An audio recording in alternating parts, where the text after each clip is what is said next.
Pedro, o produtor rural de leite tá sempre amargando aquela sensação de imprevisibilidade. Eu produzo, não sei quanto eu vou receber, desafio atrás de desafio para continuar na atividade. É uma das culturas mais voláteis, né, que existe aí no nosso mercado, porque é o famoso, quando vai vender, pergunta quanto você paga, mas quando vai comprar, pergunta quanto que é. Né? Então, é a realidade do produtor de leite hoje, mas tem mecanismo que ele pode se proteger disso, né? E vamos falar disso e muito mais nesse episódio hoje, né, Janaína? Com certeza, a gente viu episódios aí muito difíceis, notícias de até produtores indo para a rua para protestar porque aumentou a quantidade de leite importado. As indústrias começaram a importar mais leite de fora do Brasil por conta de incentivos fiscais, enfim. O nosso gabaritado entrevistado vai falar mais sobre isso e eu já vou apresentar ele aqui para você ficar por dentro de tudo que rola no mercado do leite e também para você saber. Janaína, sou pecuarista de leite. Como que eu posso fazer o meu dever de casa para eu ter lucro nessa atividade, que é possível, a gente sabe. Ele é economista pela PUC Goiás, tem especialização em economia agrícola pela UFG e mestrado em economia pela Universidade Católica de Brasília. Ele é atual gerente técnico e econômico da FAEG, Federação da Agricultura e Pecuária de Goiás. Estou falando dele, Edson Novaes. Seja muito bem-vindo ao podcast Agro 2. E aí, Edson? Pedro. Seja bem-vindo. Muito obrigada pela sua participação e a gente queria entender qual que é o cenário atual da pecuária leiteira, porque às vezes o produtor está lá no campo e é tão rápido e dinâmico o mercado que às vezes não consegue acompanhar tudo, né?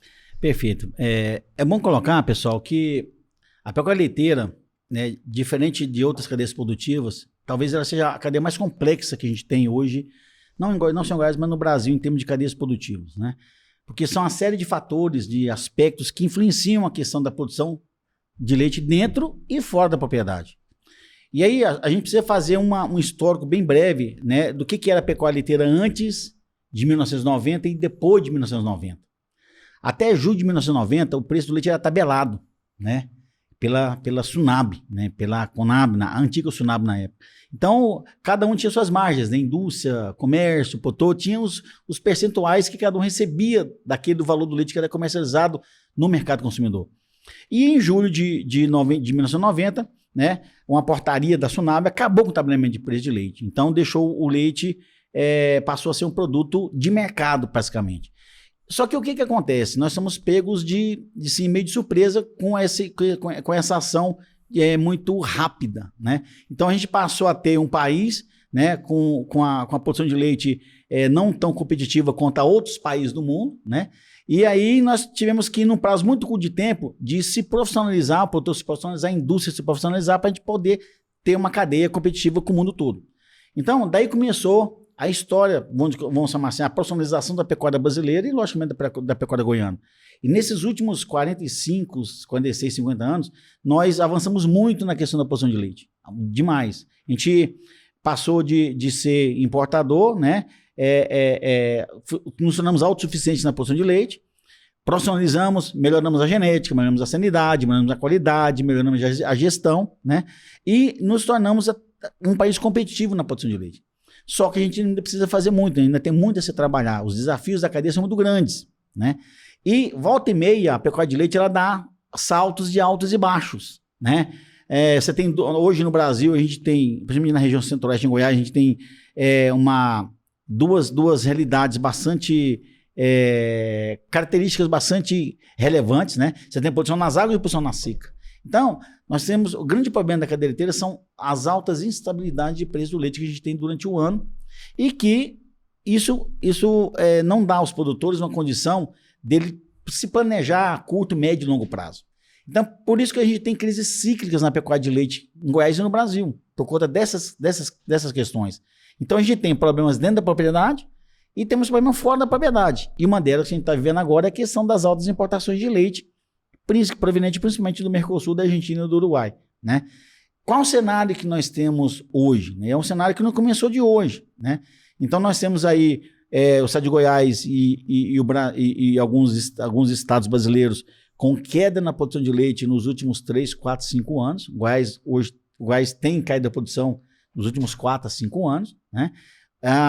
O que está acontecendo com o Brasil hoje é o que aconteceu com a Nova Zelândia, com os Estados Unidos, né, com outros países, né, com a Austrália, há alguns anos atrás, está havendo uma concentração maior da questão da produção de leite. Né?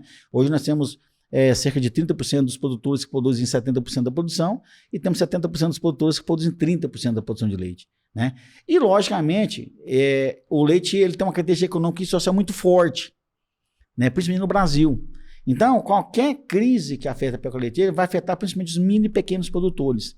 Então, hoje nós temos uma realidade de preços em queda, uma alta volatilidade de preços, inúmeros produtores que não estão conseguindo arcar com os custos da atividade, porque esses custos eles aumentaram pós-pandemia e agora esse ano que ele está começando a reduzir, mas a silagem que o produtor está utilizando, o adubo que ele utilizou veio lá de trás com preços mais elevados e ele está vendo agora um preço cair em função principalmente de um excesso de leite importado que está entrando e logicamente isso tem prejudicado a questão não só dos produtores, mas também de toda a cadeia, das indústrias, das pequenas e médias indústrias principalmente. E quando o produtor vai falar assim, tá se importando muito, por que o leite brasileiro tá deixando de ser competitivo em comparação com os outros? O que tá se aumentando de imposto ou não, de taxa, para o produtor entender? É bom a gente colocar o seguinte, que o leite brasileiro é competitivo? Ele é competitivo.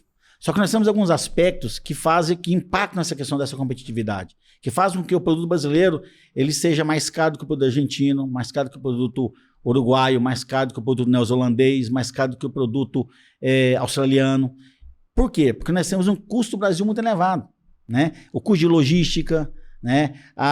Hoje nós não temos, a nossa exportação de leite é muito baixa perante a outros países, a Nova Zelândia, por exemplo, né? Então a gente precisa melhorar muito ainda nessa questão dessa competitividade em termos de custo Brasil. E esse custo Brasil, quando você fala, é tipo infraestrutura mesmo? Ou a gente fala também a questão de apoio de governo, essas coisas? Não, aí a gente entra na questão principalmente da questão das estradas vicinais, né, da questão da logística, que é cara. Nós temos a questão também de melhorar todo esse relacionamento entre produtor e indústria, que também afeta a questão da competitividade. Uma outra questão importante que a gente tem também, né, é que a questão do câmbio, né, a questão da variação cambial prejudica. Nós temos agora com um dos menores preços do leite no mercado internacional dos últimos 5 anos. Chegamos a $5.000 a tonelada e estamos em torno de $2.700 a tonelada. O que acontece? Acontece que o preço do leite importado fica mais barato do que o preço do comprado do produtor aqui. Uhum. Né? Então é por isso que se importa. Né? E não são só as indústrias que estão importando. Os supermercados, as grandes redes de varejo, sorveterias, né? Pequenos redes de mercado que não tínhamos que estão importando. Por quê? Porque o produto é mais barato.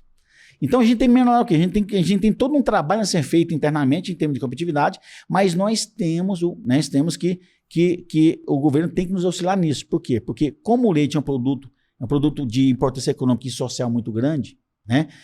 Se nós deixarmos esse leite importado continuar entrando, nós vamos ter mais na frente um problema estrutural de produção de leite. Porque uma coisa é você importar agora e atender o consumidor com preço de leite barato, que é importante. O preço do leite tem que chegar no preço acessível à população. Mas só que a partir do momento que você começa a estrangular o setor produtivo, a mão depois, se esse preço do leite no mercado internacional subir e ficar mais caro, acompanha também. E aí nós não vamos ter produção suficiente para poder atender o mercado interno. Que o produtor vai deixar para outra atividade. Exatamente. Então o que está havendo agora no Brasil e em Goiás é uma desestruturação da cadeia produtiva de lácteos no Brasil, indo do produtor, da indústria, até chegar ao consumidor. O que nós não podemos deixar é isso. Então nós temos que tomar algumas medidas, e já foram tomadas algumas medidas, né? Os produtores estão se mobilizando, a Federação da Agricultura, a CNA, a Abraleite, a OCB, estão trabalhando a nível nacional para que haja um controle desse excesso de importação de leite que está entrando agora. O governo até anunciou que iria fazer algumas medidas. Você que está mais por dentro desse mercado, assim, que medidas o governo... Eu vi que até aumentaram certas taxas, né, para o Mercosul. Eu queria que você falasse mais sobre isso, né? Porque às vezes para o produtor ainda não ficou claro o que é que o governo realmente, o governo federal, vai ajudar nisso.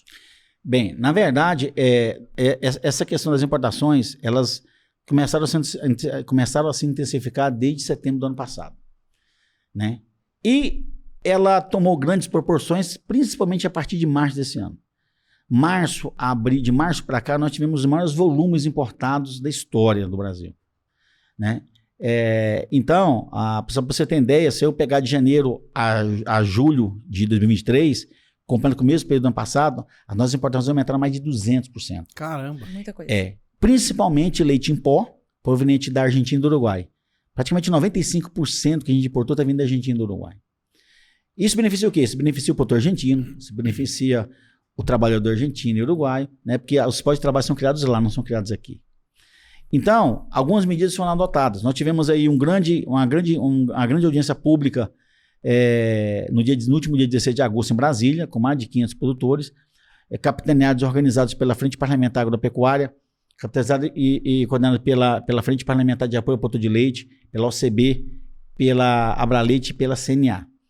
E lá tivemos a participação do ministro do Desenvolvimento Agrário, Paulo Teixeira, do representante do MIDIC e do representante do Ministério da Agricultura. E, nesse sentido, foram anunciadas algumas medidas. Quais foram as medidas que foram anunciadas até o momento e se elas surtem efeito ou não? Uma das medidas foi de extinguir algumas portarias do governo passado que eles tinham reduzido a questão da alíquota de importação de alguns produtos fora do Mercosul, né? Reduzido então de 10% para poder favorecer a questão de produto mais barato para a população. Então, essa medida fez com que extinguisse essas portarias e a gente tivesse uma elevação das alíquotas de importação, mas para produtos lácteos fora do Mercosul. Então, teve um aumento aí passou de 10 para, se não me engano, de 10 para 14,8%. Mas esse é um volume pequeno, né? Porque muito pequeno, não resolve o problema. Não impacta, né? Não. E também aumentaram a alíquota de importação, né, para alguns produtos, né, dentro do Mercosul, mas queijos, produtos que não impactaram, queijos mais processados, produtos que não tiveram grande volume de importação. E o leite em pó? Né? Então, não teve nenhuma medida para a questão do leite em pó. Outras medidas que foram anunciadas, diz que o Ministério da Agricultura vai passar a fiscalizar a questão se está havendo reidratação de leite em pó por parte dos importadores, que é proibido no Brasil você importar leite em pó e reidratar esse leite em pó em leite fluido. É proibido isso hoje. Então, o Ministério da Agricultura diz que vai fiscalizar isso, né?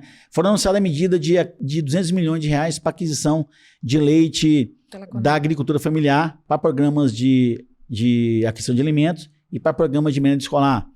É um valor muito pequeno, né? Para vocês terem uma ideia, se eu pegar todo o leite que foi importado de janeiro a julho desse ano, né, e transformar isso em dólares, em reais, foram mais de 4 bilhões e 500 milhões de reais em produto que foram importados. Então, 200 milhões não é nada.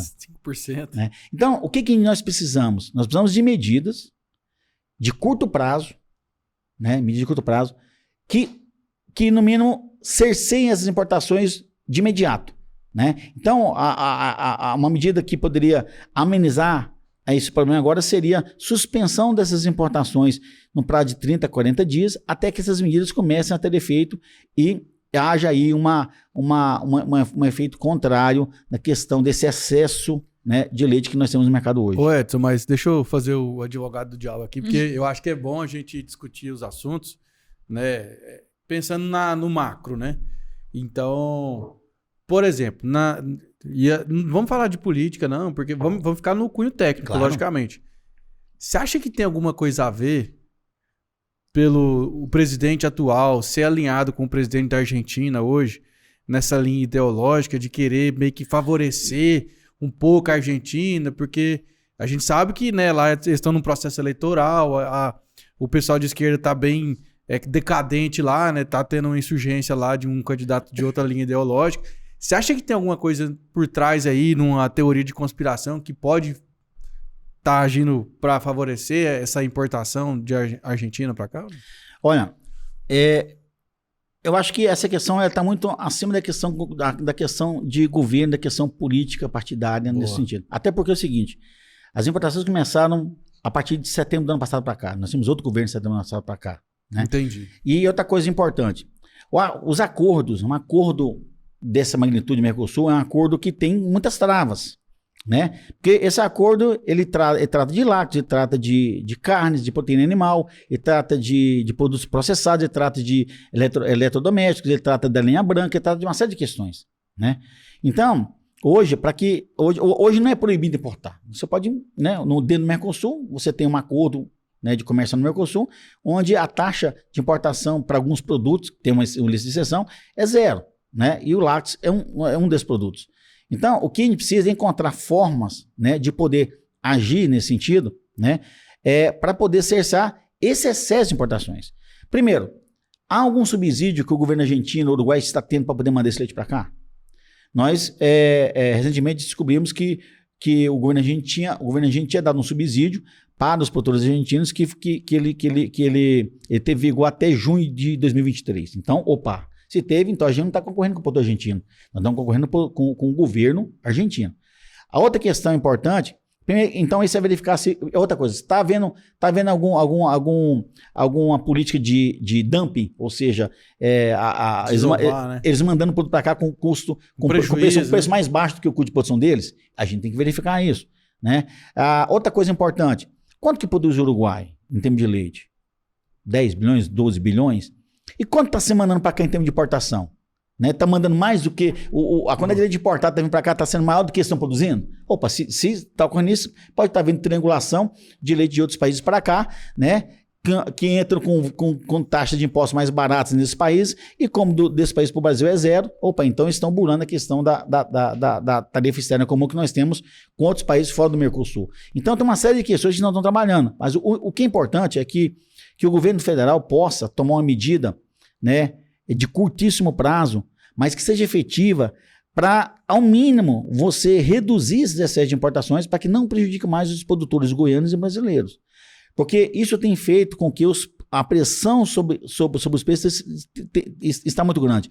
Outra coisa importante, da pandemia para cá, a demanda ainda não decolou na questão da questão dos produtos lácteos. Então a gente está com a demanda fraca, né, com oferta baixa, com importação entrando, com pressão de preço de leite de ponta para baixo. Isso tem desestruturado toda uma cadeia. São milhares de empregos, são milhares de produtores, né? A gente está falando de uma cadeia hoje que emprega só em Goiás mais de 220 mil pessoas. Nossa, né? É muito. Nós somos hoje, segundo o IBGE, o último censo do IBGE, mais de 72 mil propriedades que produzem leite, mas aquelas que produzem leite de forma comercial são em torno de 55 a 60 mil propriedades. Né? Quantas pessoas são envolvidas diretamente nessa atividade? Então a gente precisa tomar medidas, né? Então há algumas cadeias produtivas no Brasil que são sensíveis e merecem ter políticas diferenciadas. E uma delas é a cadeia de leite. Então, basicamente, estamos falando de oferta e demanda mesmo, né? E entender que, na verdade, a gente tem que entender o que eles estão fazendo que eles têm com leite mais barato que o nosso, sendo que nós temos um potencial gigantesco, né? Então, às vezes, é olhar para dentro mesmo de casa aqui, né? E falar assim, não, mas por que lá tá tão barato?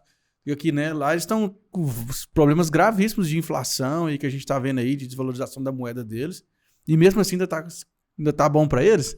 Porque nós estamos fazendo alguma coisa muito errada, não estamos? Mas é interessante colocar o seguinte, a questão das importações, ela intensificou o problema. O problema já vem muito antes disso, né? Então nós temos algumas questões na cadeia do leite que são questões estruturais que nós temos que resolver e nunca conseguimos resolver. Uma delas é o seguinte, por exemplo, o leite é a única atividade hoje que o produtor produz, vende, não sabe o preço que vendeu, só vai saber o preço que vendeu no 25º dia do mês seguinte, e só vai receber também esse valor no 20º dia do mês seguinte. Então nós temos um problema aí, que é, primeiro, falta de previsibilidade de preço aos produtores. Eu estou produzindo meu leite agora em agosto, do dia 1º ao dia 31 de agosto, não sei o preço desse leite que eu estou vendendo e entregando. Vou saber desse preço no 25º dia do mês seguinte. E depois que entregou, já entreguei. E a Pronto. Indústria, como se ela fosse assim, eu escolho o preço que eu vou te pagar. Fica refém, né? E aí a gente tem uma outra questão mercadológica importante. Você tem produtor, você tem indústria, você tem atacado e tem varejo, né? Então, outra coisa importante é o seguinte, qual é o papel de cada um nesse processo? Os elos mais próximos são produtor e indústria. Se nós conseguirmos amenizar esses problemas estruturais de previsibilidade de preço, do produtor ter uma antecipação do prazo de pagamento. O que é isso? Em vez dele receber no 25º dia do mês seguinte, então eu produzi o leite do dia 1º ao dia 31 de agosto, mas vou receber no dia 25 de setembro. Mas só que eu pago os meus funcionários até o dia 5 de setembro, eu tenho fornecedor até o dia 5 de setembro, fornecedor com 30 dias. A roda tem que girar, Isso, então, o que eu preciso? Preciso primeiro da previsibilidade do produtor, porque com previsibilidade eu sei se eu posso secar a vaca, se eu posso fazer planejamento de médio e longo prazo, no mínimo de curto e médio prazo da minha propriedade. Se eu sei o preço do leite que eu estou vendo agora, e se eu sei se ele vai cair ou não vai cair, eu sei o que eu posso fazer dentro da minha gestão, dentro da minha propriedade. Então, esse é um ponto. O outro ponto que a gente tem é da gente ter uma política mais clara de pagamento, principalmente por qualidade. Hoje são pouquíssimas indústrias no Brasil, né, que pagam por qualidade. E o produtor tem feito um trabalho muito grande nos últimos anos de melhorar a qualidade, né? A gente tem um produto com melhor qualidade para o consumidor, né? E são poucas as indústrias que pagam por qualidade, né? A gente tem uma concentração muito grande no varejo, e o varejo também, logicamente, pressiona a indústria, e a indústria, né, pressiona o produtor. O produtor não pressiona ninguém, não fica tem como rodado. pressionar ninguém. Vai pressionar e aí tem as indústrias de insumos também, que são poucas que também pressiona o produtor. Pressiona o produtor. Então o produtor fica ali nesse meio termo. De bico. Né? Na sinuca de bico. Então a gente tem uma cadeia muito complexa, né? Eu tenho os problemas entre produtor e indústria, e tem os problemas entre indústria e varejo também, que a gente sabe, né, que isso existe. E aí vem outros fatores externos, que são as importações, né, que ainda acaba de prejudicar a questão da cadeia. Então o que a gente precisa? A gente precisa de somar esforços, né? A gente está agora nesse momento atacando esse problema das importações, que é o problema premente, que está pressionando os preços para baixo e está desestruturando a nossa cadeia. É inconcebível você ter um país que ele é autossuficiente na questão da produção de leite, autossuficiente assim, ele tem uma pequena necessidade, né, de atender a questão das importações, mas não nesse volume. E isso prejudica principalmente os pequenos e não só os pequenos e os médios produtores. E os grandes agora estão começando a sentir isso também, né? Então, é toda uma cadeia que sofre, são todos produtores de modo geral, não é apenas um elo específico da questão da cadeia, do segmento de produtor. E quando você vai falar de cadeia leiteira, nos últimos anos teve um desestímulo muito forte e até desistência e migração para outras áreas, né? Como que você tem visto isso? Essa é uma questão muito importante, né, que você tocou. É questão da competitividade em relação à questão das outras cadeias produtivas, dos outros produtos, né? Então, por exemplo, o ano passado, né, com a questão aí do boom dos preços da soja e do milho, né, muitos produtores deixaram de produzir leite e renderam suas terras para milho e para soja, né? Quando os preços da pecuária estavam mais atrativos, os produtores deixaram de produzir leite e foram para a pecuária de corte, né? Mas eu queria falar o seguinte para vocês: o leite é uma atividade hoje rentável, desde que nós conseguimos mecanismos para que o produtor consiga produzir, né, com competitividade, dar condições para que ele produza com competitividade, né?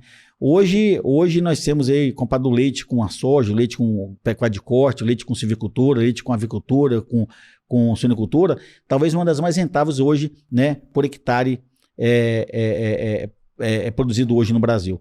Mas só que nós temos a questão desses problemas que afetam a questão da pecuária de leite, que muitas das vezes fazem com que, né, ele migre para outras atividades em função até dos próprios problemas estruturais que a cadeia tem. Falta de incentivo, isso, né? Então, por exemplo, hoje a soja caiu, o milho caiu, né? Mas o leite também caiu. A pecuária de corte também caiu, né? A gente está vendo a questão da capiviária que está afetando a questão da avicultura. Então, se você for olhar hoje, né? Hoje todas as atividades hoje estão com certo problema na questão mercadológica. O comércio, no geral, parece que tá meio de lado, né? Assim, tá meio todo mundo ainda tentando entender o que vai acontecer, né? Isso, entendeu? E isso que é uma questão que a gente tem que trabalhar e pensar o seguinte: o que eu posso trabalhar em termos de política pública para a pecuária no Brasil? Para atender isso.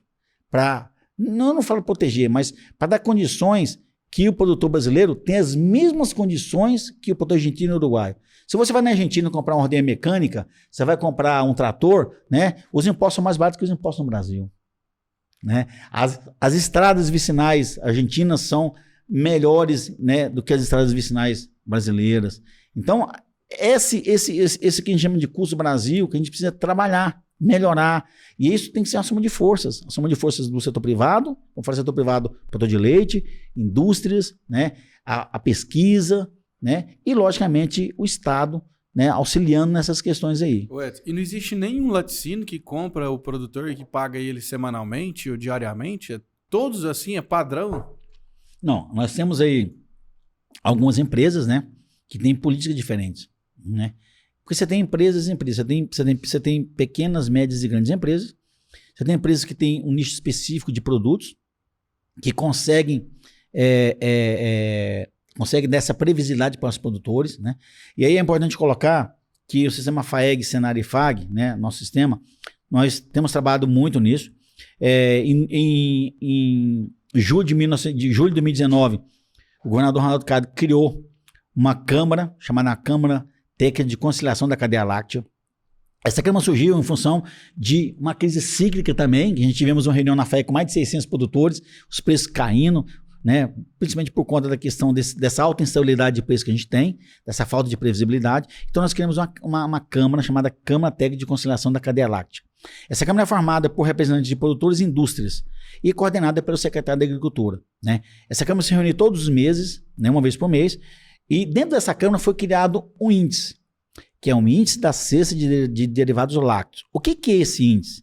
Esse índice foi feito um trabalho, né, de uma equipe técnica, e esse índice ele mensura a variação dos preços dos principais produtos lácteos que a indústria comercializa para o varejo, né? Então, os preços são leite longa-vida, queijo mussarela, leite em pó, creme de leite e leite condensado. Aí tem toda a metodologia, e todos os meses o Instituto Mauro Borges calcula esse índice e mostra para onde é que os preços da indústria estão indo, o preço que a indústria vende de iguais estão indo. Então, esse índice é um índice importante, porque ele mostra para o produtor, né, se o preço que a indústria está vendendo está aumentando ou está reduzindo, e se isso pode impactar no preço dele. E isso as indústrias participam da Câmara Técnica, né? Então as indústrias com os produtores, eles avalizaram o índice realmente representa essa realidade, né? Então, o que seria interessante? Esse índice servir de base para que os produtores possam fazer contratos, possam negociar com as indústrias e ter essa previsibilidade. Que ele sabe como o mercado está funcionando. Exatamente. Eu não estou falando de preço fixo. R$1,80, R$2, R$2,20. Eu estou falando de variações de preço. Igual a política de preço da Petrobras aí, vai. Isso, por exemplo. Exatamente. O PPI. Isso. Então, por exemplo, eu sei que a indústria goiana, né, os 5 principais produtos que ela produz, que representa mais de 80% dos produtos lácteos, os preços aumentou 5%.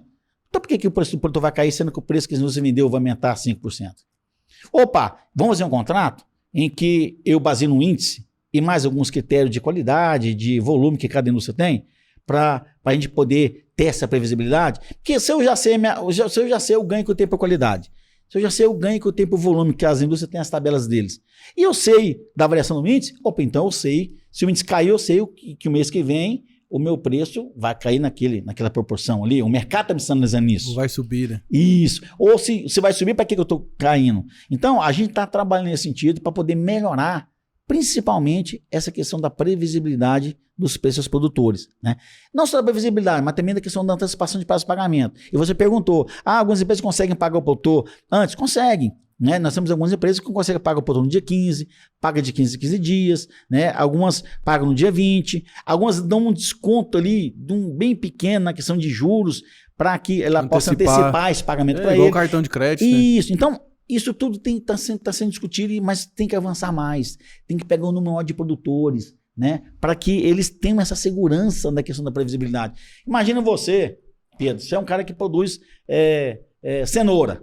Aí você chega um cara lá, eu quero um caminhão de cenoura.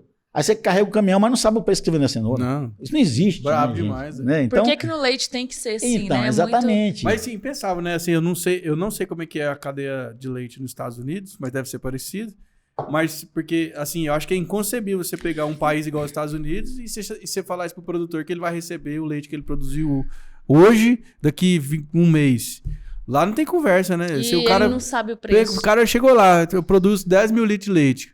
Pegou meus 10 mil litros de leite, acabou, quero meu Pix agora. Na Nova Zelândia, Tem que ser assim, né? na Nova Zelândia, por exemplo, lá eles trabalham por safra, né? Então lá a safra já tem. As empresas, a maior cooperativa do mundo que é de lá, né, a neozelandesa, eles já fecham o preço da safra do leite para eles. Fechado. Entendeu? Quer dizer, então eu sei aonde eu posso chegar, eu sei se eu posso, até onde que eu posso reduzir custo, o que eu posso fazer. Então isso é importante, né? Agora, o que é importante também é o seguinte, que nós estamos também auxiliando o produtor a trabalhar nisso, com a ciência técnica gerencial. Nós temos hoje mais de 2.500 produtores atendidos pela TIG do Senar, que ele tem a ciência técnica e gerencial na propriedade. Então ele sabe, na ponta do leite, coloca na ponta do lápis todos os seus custos. Eu sei onde posso reduzir aqui ou reduzir aqui. Eu tenho esse controle.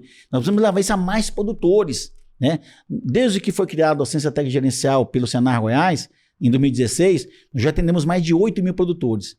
Mas nós somos mais de 60.000 produtores em Goiás. Nós precisamos ampliar isso. Só né? em Goiás. Só em Goiás de leite. Só em Nossa, Goiás. é muito, né? Basicamente o leite é uma cadeia a mais democrática, eu creio, porque se for contar todos os municípios de Goiás, 240 e tantos, mais de 5.000 no país, todo município tem um produtor de leite. É raro Todos. que não tem. 5 milhões de habitantes, né, Goiás? Não, Goiás é 7 milhões e pouco, né? 7,6. Quase 1% da Mas, população é produtora por de exemplo, leite. no Brasil são Muita gente. mais de 5.000 municípios. Se você for contar, todos têm produção de leite. Porque aonde, às vezes, o cara começa a produzir, ele já vem de uma família que produz, né?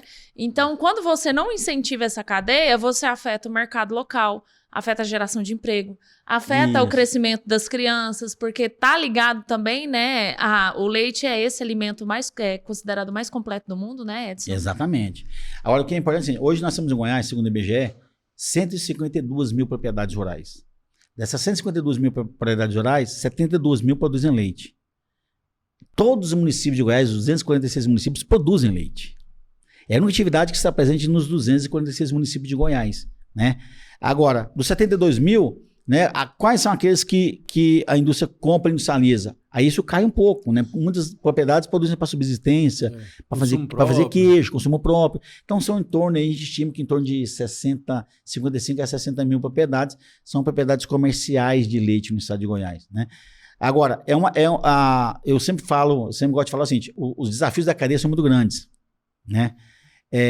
E a gente batalha para tentar resolver. Muitas das vezes, né, vem outros fatores externos que impactam a atividade, as importações, que a gente precisa, né, tentar conseguir mecanismos para poder resolver. Bacana. Essa previsibilidade que você falou que existia antes da década de 90, quais são as chances disso voltar a existir? Não da forma como era, porque o mercado evoluiu, tecnologia, inovação.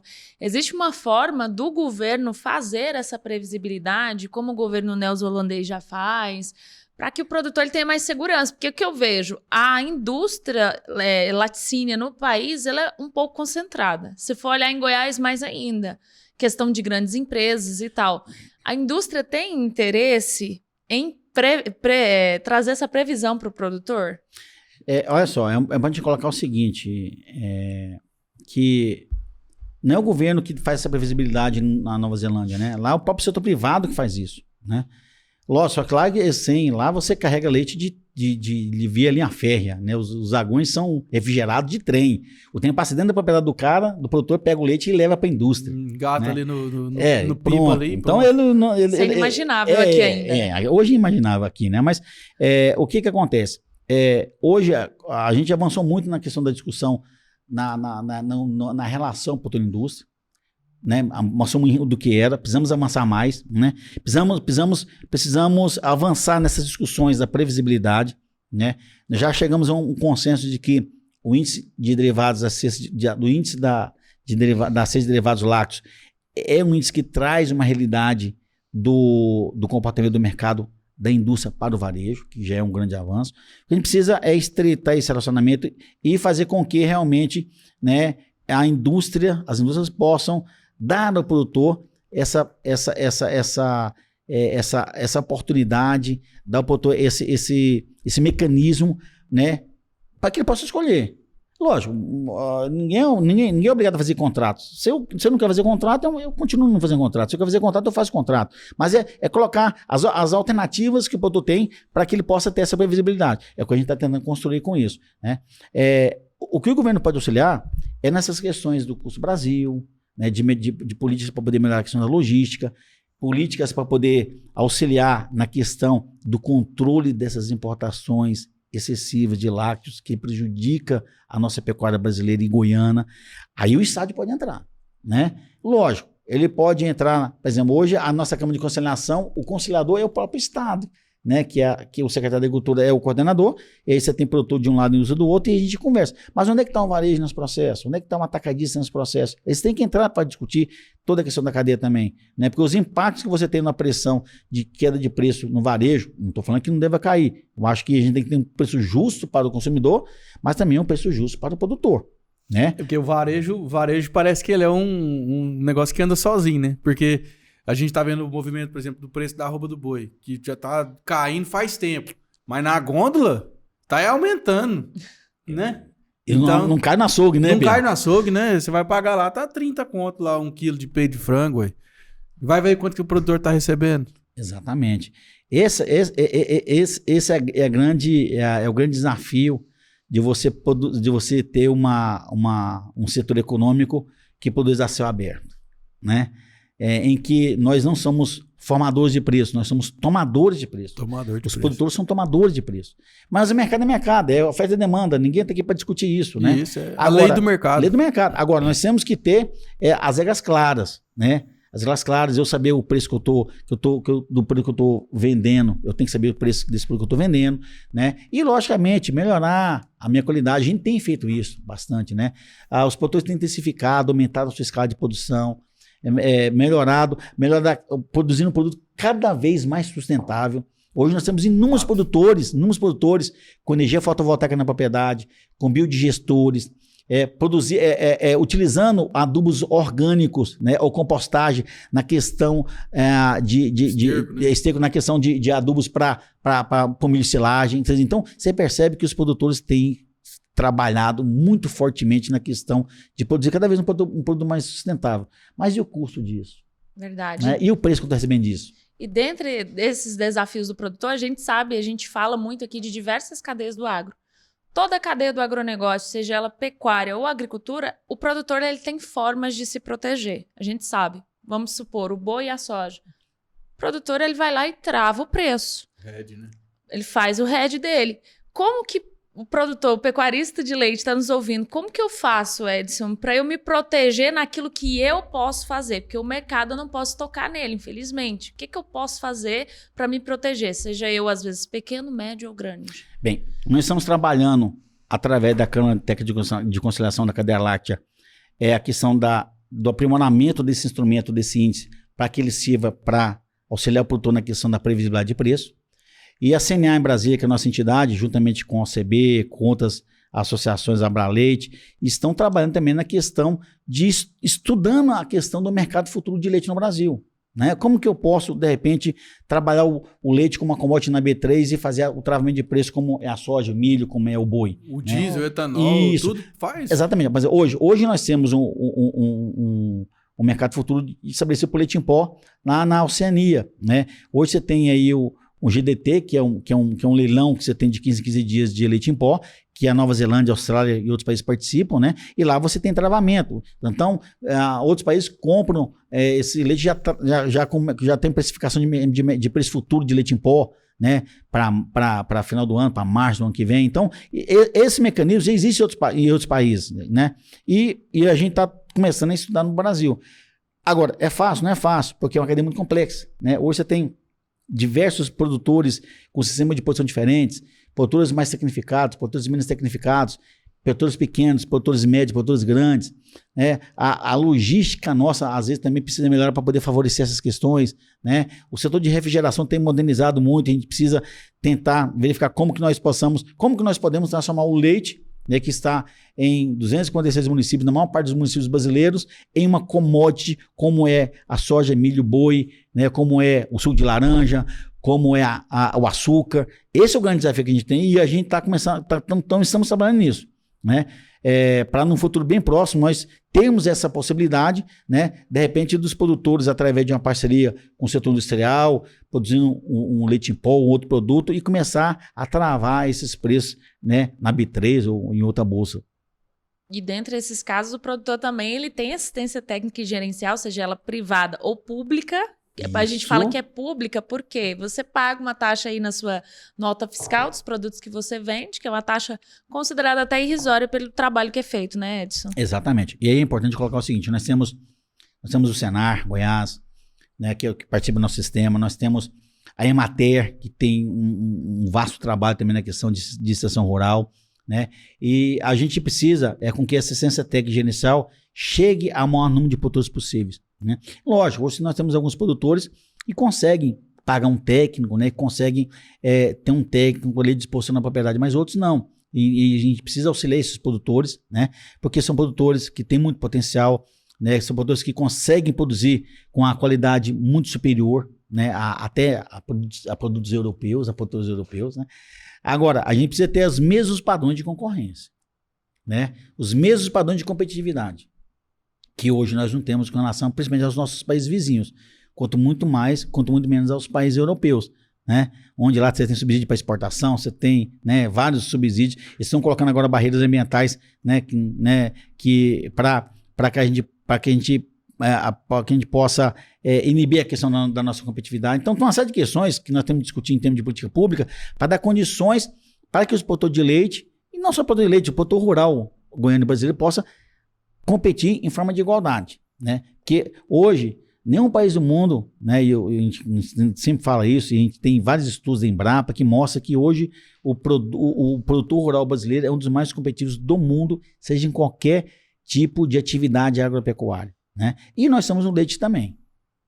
Bacana. E o Show produtor, ele pode fazer, o que ele pode resolver é a gestão, né? É isso. Então, é importante que ele continue fazendo bem a sua gestão, né? Lógico, os problemas que estão fora da porteira, né? A gente está aqui para auxiliar, né? A trabalhar para poder tentar amenizar e resolver, né? Muitas das questões que afetam a pecuária de leite, os resultados não acontecem, infelizmente, na velocidade que a gente quer, né? Mas a gente tem trabalhado para, pelo menos, fazer com que essa alta instabilidade de preço que a gente tem, né, que ela não fique uma curva assim, mas que ela fique uma curva, né, mais amena para que o produtor possa planejar a sua atividade a curto, médio e longo prazo. Esse é o nosso propósito, esse é o trabalho que a gente tem feito no sistema FAEG, Senar e FAG, com apoio do governo do estado, com apoio também aí das entidades de classe a nível federal. Show. Se você é pecuarista que não é de Goiás, está nos vendo, nos ouvindo, procure a sua Federação da Agricultura e Pecuária aí do seu estado para saber que solução eles estão oferecendo para você tentar de alguma forma prever os preços da cadeia. Aqui em Goiás tem um índice de preços, né? Ele é postado todo mês, como funciona? Isso, todo final de mês, dia 28, 29 ou 30 do mês, a gente tem a reunião da Câmara, que a gente divulga o índice, né, através do site da Secretaria da Agricultura do Estado de Goiás, né, e onde a gente divulga isso para todos os produtores de leite do estado. Bacana, é só você ir lá, agricultura.gov.br, o Pedro vai colocar aí na tela, ou você pode digitar CEAPA Goiás no Google. Quando você clica lá, já tem o último índice já. Por exemplo, eu abri aqui de forma muito fácil, o último foi postado no início de agosto, vocês se reúnem todo final do mês e início do mês é postado. Isso, agora a reunião vai ser no dia 28 de agosto, e 28 de agosto vai ser publicado o índice do mês de agosto. Bacana. E também tem as redes sociais, @Ceapa Goiás, se você digitar lá, eles postam quando isso está no ar, e tem também @Sistema FAEG, pra você ficar por dentro, né, de tudo que está acontecendo na cadeia. E a gente publica também nas nossas redes sociais do sistema também a questão do índice, né? E mandamos aí para a nossa comissão de pecuária de leite da FAEG que nós temos, com vários representantes de municípios de Goiás. E qualquer dúvida que você tiver, procure seu técnico aí, assistente técnico, ou seu sindicato rural no seu município. Edson, muito obrigada pela sua participação. Obrigado. Ter você aqui. Valeu, obrigado, Edson. Foi fantástico. Pedro. Você domina muito o assunto aí, deu pra ver o nível da profundidade. Há anos o Edson falando sobre leite, né, Edson? Estamos à disposição, viu, pessoal? Obrigado pelo convite, né? A gente está aqui à disposição para poder bater esse papo bacana com vocês aqui. Bacana. E se você é produtor de leite e gostou desse podcast, clica no joinha, compartilha com um amigo seu aí vizinho, do município vizinho, do estado vizinho, vai que ajuda ele de alguma forma a continuar na atividade e não desistir. Como diz o Geraldão, né? Segura na minha mão, não solta não desiste da atividade, porque é lucrativa, a gente só precisa saber os subsídios e as formas que a gente tem para gerir da melhor forma. Olha, tem mais de 210 episódios de agronegócio aqui no podcast Agro 2, maratona aí, pode chegar na nossa página de vídeos que você fica por dentro de tudo que está rolando. Ativa o sininho, 2 vezes na semana, tem novos podcasts para você sobre diversos assuntos, tecnologia, agricultura, pecuária, silvicultura. A gente já falou até de floresta aqui, né, Pedro? Demais, de floresta, de avião, De tudo, administração, marketing. música sertaneja. Sobre isso, até de piada também, Até se de quiser. piada, né? Até humor, Carvalho, teve até aí o também. humor no agro tem aqui. E se você quer saber mais notícias do agronegócio, vai no nosso portal, tô lá escrevendo todo dia, agro2.com.br, nas nossas redes sociais, @portalagro2, tem também o meu @, Janaína Norato, me segue lá. E o do Pedro. Por Pedro Maia, segue nós lá, manda o direct, inscreve no canal aqui, paga nós. Tanto de episódio que você assistiu aí de graça e não pagou nada, paga nós inscrevendo no canal que o YouTube paga nós. Bacana, se você ainda ficou com alguma dúvida, rebobina a fita, assista esse episódio de novo, seja aí no Spotify ou no YouTube. Muito obrigada pela sua participação e até o próximo episódio. Tchau, tchau. Até mais.